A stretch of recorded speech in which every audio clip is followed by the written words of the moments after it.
Well, I was diagnosed with autism. I was, I think, 28 or 29 years old. I was super late. It was actually after I went to college and studied mental health issues and had a son. He was diagnosed with autism, and that's then how I was diagnosed with autism.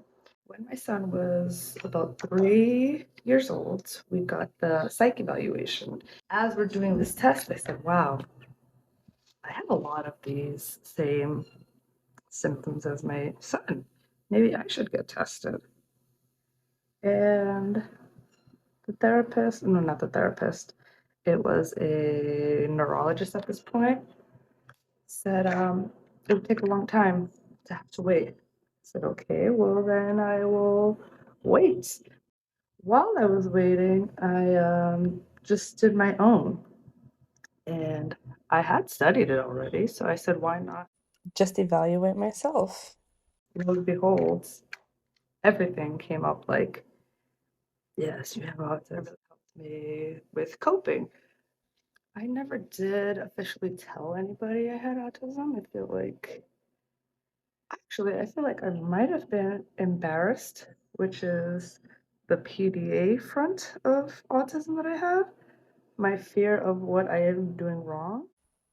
In the early mid, 2000s, it was still very stigmatized to have autism. So it wasn't that it was a bad thing. My brain just automatically went to that because that's what society had taught me.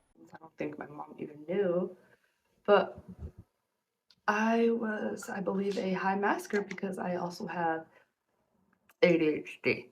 So my ADHD kept me masking my autism. So I was kind of social, but not really because I need to save face. I was masking because I never really understood all the jokes on time. I would laugh later than everybody.